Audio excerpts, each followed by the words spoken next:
let's head back to the voicemail of Truth and Reason.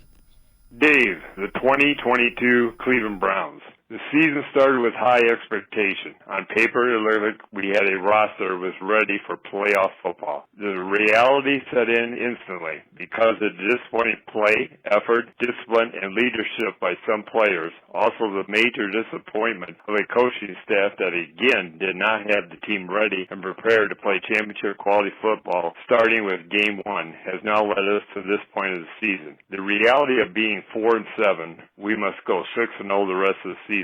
Yes, we do have Deshaun Watson back, but in my opinion, the fate of this season falls heavy on the part of the roster we relied most, the offensive line. They must protect a quarterback that has not played in 2 years, who has the pressure of the world on him because of the personal problems and the fate of a team relying on him to perform at a high standard. If I were the next 2 or 3 opponents, I would design my defensive scheme to put the most pressure on the Cleveland offensive line, which will result in putting the most pressure on Deshaun Watson and see how he can handle that pressure. And the results will determine our fate the rest of this season. As always, appreciate all of the voicemails.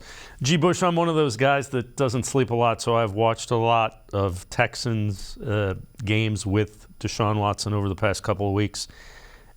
He sees the field quickly and processes things quickly. He diagnoses what a defense is doing really quickly.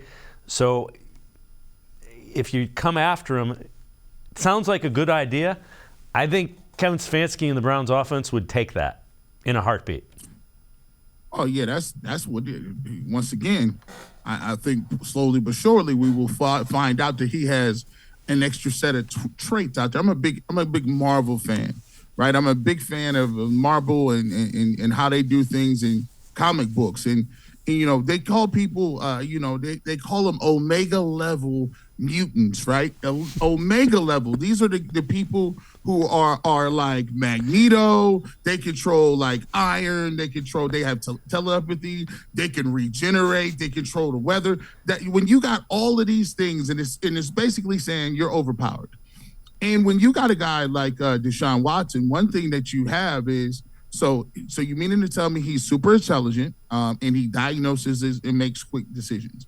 He's very accurate, so he throws the ball on time. He's accurate. The ball is where it needs to go, and that means the receiver can catch and run after the catch. He's also a person who has really good arm strength. That means the deep ball is available to him. He can do lots of things with the deep ball. He can get the ball out to your speed receivers, throw it over the top. A lot of quarterbacks can be accurate, but don't have the level of what I would say would be the arm strength to get it there.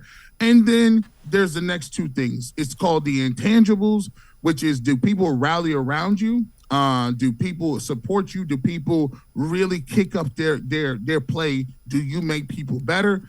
He's shown that he's done that. And then finally, it's called the improvisation, the elusiveness. When the play breaks down in route 1, route 2, route 3 aren't there, can you make a play with your feet or extend plays to throw the football to get big plays down the field? He has all 5 of those, making him an Omega level NFL quarterback. There's only a couple of those guys. Josh Allen is there. Patrick Mahomes is in there. I could think Justin Herbert, you throw him in there. But other than that, in their prime, there's very few guys who can do what he can do. So that means, they can come after him, but they should do it at their own peril if they choose to. Yeah, I kind of think the Browns offense will take that because he can beat you with diagnosing and his feet if you want to come after him.